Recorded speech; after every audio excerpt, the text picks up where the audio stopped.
बहुत पढ़ने से कुछ नहीं होता है, बहुत सवाल लगाने से भी कुछ नहीं होता है। कुछ ही तरीके के सवाल लगाइए, लेकिन सब में टाइमिंग का बड़ा गेम होता है। तो पीक वैल्यू पूछ रहे हैं, तो वीआरएमएस का पीक वैल्यू क्या होगा? अब यहाँ एक कंफ्यूजिंग वाला पार्ट है, व्हेन कैपेसिटी इज 50% चार्ज। एक बात बताना चाहते हैं। हेलो स्टूडेंट्स, आशा करते हैं कि आप सभी लोग अच्छे होंगे और नीट 2024 की तैयारी शानदार हो रही होगी। और मैं ज़्यादा बड़ा क्लेम तो नहीं करूँगा, लेकिन इतना जरूर कहूँगा कि आपने हमारे PYQs वीडियो अगर देखे हो तो उससे आपको ये तो समझ में आ गया होगा कि किस थीम पे पढ़ाई करनी चाहिए। और अगर आप उन वीडियोस को देखिए तो आपको ये देखने में समझ में आएगा कि फिजिक्स में बहुत पढ़ने से कुछ नहीं होता, बहुत सवाल लगाने से भी कुछ नहीं होता। कुछ ही तरीके के सवाल लगाइए, लेकिन सब में टाइमिंग का बड़ा गेम होता है। अब किसी सवाल में आपको लगता है ज़्यादा टाइम हो रहा है, तो फिर उसको स्मार्टली देखना पड़ता है कि कैसे करें और क्या करें। उस समय आपको अपने डिसीजन बहुत अच्छे लेने चाहिए।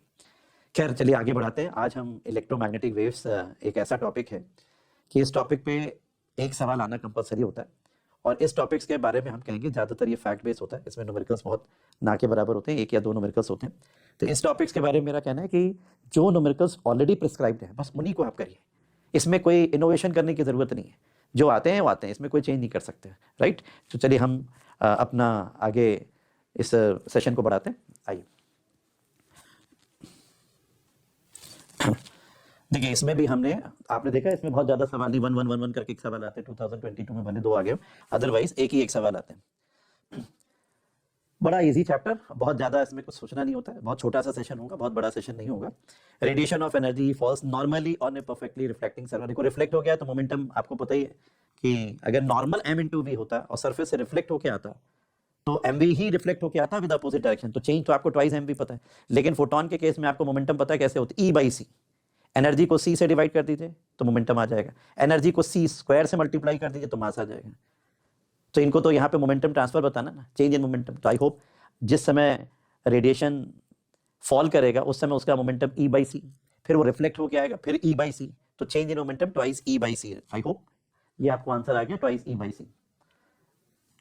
Next, 100 ohm resistance, capacitance of 100 resistance and capacitance of 100 ohm reactance are connected in series across a 220 volt source. When the capacitor is 50% charged, the peak value of the displacement current बताइए। Clear? बताइए जरा इसको कैसे लगाते हैं। आप देखो ये RC सर्किट है, ठीक।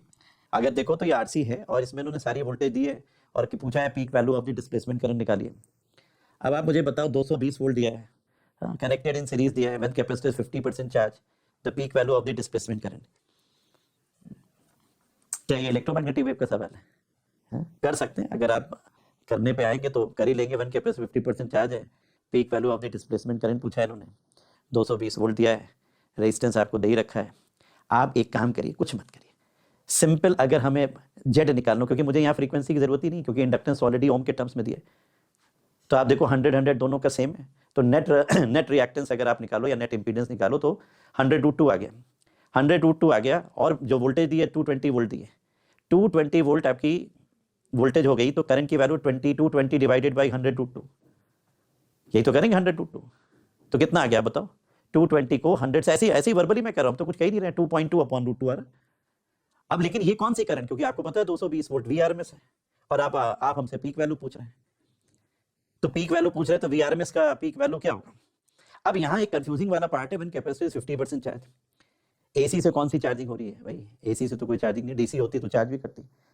अब पीक वैल्यू भी आप पूछ रहे हो, तो यहाँ अक्सर उस समय ज्यादातर बच्चे कंफ्यूज जाते हैं कि हम क्या करें यहाँ पे। तो कुछ नहीं, जो हम कर रहे थे वही करेंगे। 220 को हमने 100√2 से डिवाइड कर दिया और हमारा 220 में एक जीरो चला गया, 2.2/√2 आ गया। ये हमारा IRMS है और हमें निकालना है पीक वैल्यू, तो उसको √2 से मल्टीप्लाई कर देंगे, आंसर आ जाएगा, डन,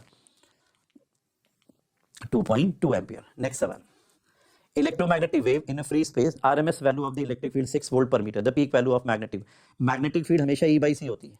अगर मैग्नेटिक फील्ड की पीक वैल्यू, तो फील्ड की भी पीक, इलेक्ट्रिक फील्ड की पीक वैल्यू ले लो, और अगर वो VRMS है तो उसकी पीक वैल्यू निकाल लो। ERMS से दिया है तो पीक वैल्यू कितनी होगी बताइए। VRMS हमेशा E0/√2 होता है, तो E0 की वैल्यू 6√2 हो गई, और 6√2 को C से डिवाइड करना है, 6√2 को C से डिवाइड करना मतलब 3 × 10⁸ मीटर पर सेकेंड। -8 नहीं होता है, रिमेंबर यहाँ पे speed of light 3 × 10⁸।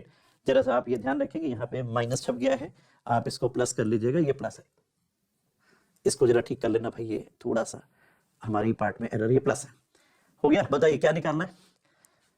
Peak value of magnetic field b naught बराबर ई नॉट अपॉन सी करना है। ई नॉट आपको पता है, ई RMS 6√2, ये दिया है 6√2, और ये हमारा आ गया सॉरी 6√2 3 × 10⁸ तो बताओ 2√2 आ रहा है, √2 आपको पता है 1.4 होता है, 1.4 का डबल कर दीजिए 2.8 आ रहा है, बाकी 2.8 में कुछ है नहीं, आंसर आपका डी आ जाएगा। नेक्स्ट चलिए आगे देखिए, electromagnetic wave is propagating in a medium with the velocity vi, vi थोड़ा ऊपर चला गया, साइड में पड़िएगा।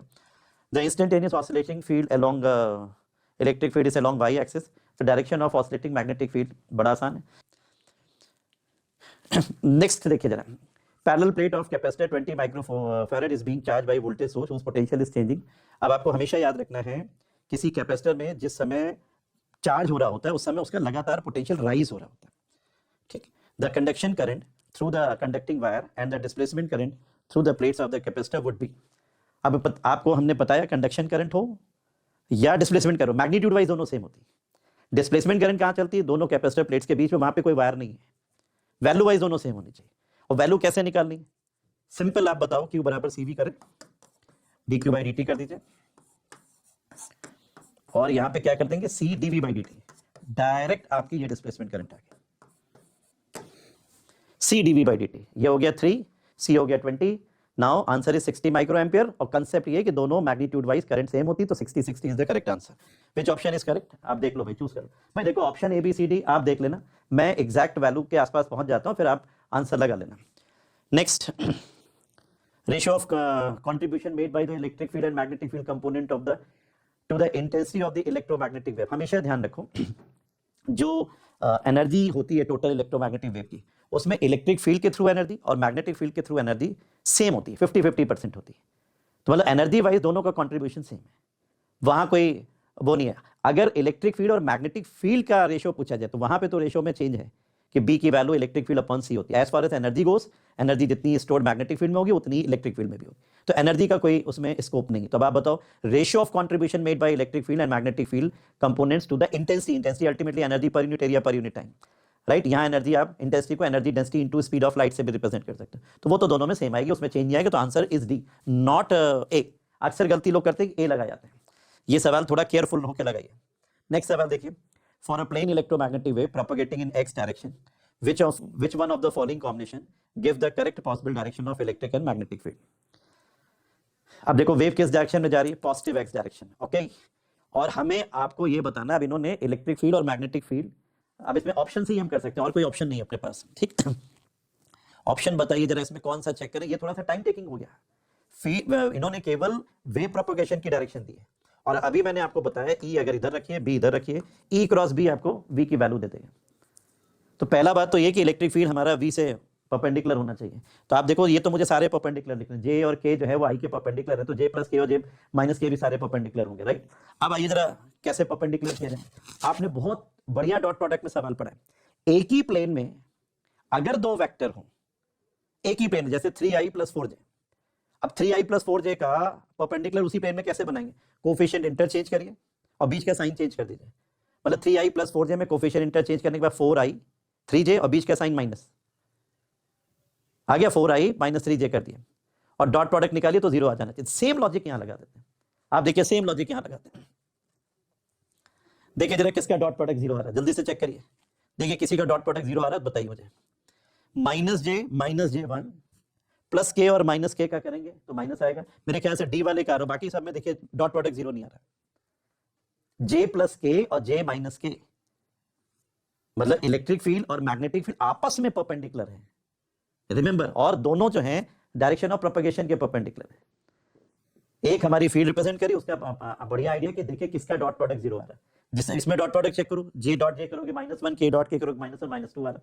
इसी तरह बाकी सबका देख लीजिए, बाकी सबका देख लीजिए, इसमें भी हमारे क्या से 2 आ रहा है, इसमें भी 2 आ रहा है, केवल इसमें 0 आ रहा है, तो d is a correct answer. Next, minus d is a correct answer. Match list 1 and 2, radio waves, microwave, infrared radiation, X rays. Wavelength बतानी। अब मान लीजिए हमने नहीं पढ़ा है, हमें नहीं रिवीजन आता है, तो फिर हम कैसे सवाल लगाएं? तो कोई एक डेटा आपका याद होगा, अगर आपको याद है मैं बताऊं, एक्सरे की वेवलेंथ 1 एंगस्ट्रॉम के आसपास होती है, 1 से 10 एंगस्ट्रॉम के आसपास आप ले सकते हो। तो एंगस्ट्रॉम यूनिट में देखो 10⁻⁻10 मीटर लिखा है, तो ये तो मुझे लग गया ये एक्सरे की हो गया।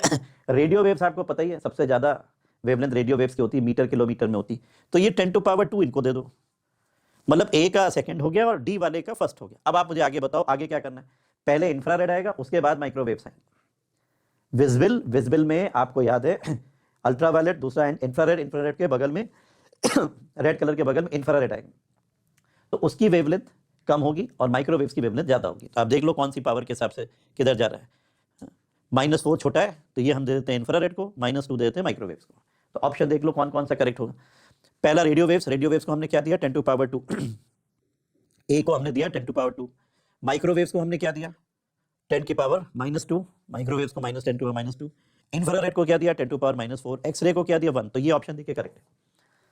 नहीं याद होता है तो कोई क्लू ढूंढ के करिए, ये नहीं कि हम टेबल जाके बैठ के याद करेंगे, सब याद नहीं किए जाते हैं फिजिक्स में। नेक्स्ट आ जाइए, when light propagates through a material medium of relative permittivity, इतना दिया है, एंड स्पीड पूछा। बताइए अगर आपको स्पीड याद हो तो कैसे लिखी जाएगी, बताइए स्पीड की वैल्यू कैसे लिख सकते हैं, अगर किसी को याद हो तो बताइए, जल्दी से बताइए। मुझे एक याद है, c बराबर 1/μ0 ये याद है मुझे, बाकी नहीं याद है मुझे। अब आपसे पूछे कि किसी मीडियम में जा रही तो v की वैल्यू आपको पता क्या लिखनी, एप्सिलॉन m, यहां पर डाल देंगे म्यू m, ऐसे डाल देंगे।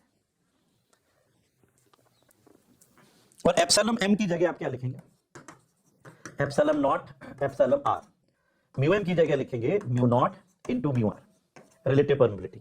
इसी को आप डाइलेक्ट्रिक कांस्टेंट भी कहते थे, एप्सिलॉन r को। अब अगर मैंने यहां पे epsilon not epsilon r μ0 μr डाला तो आप देखो 1/μ0 √μ0 एप्सिलॉन नॉट, तो c हो गया।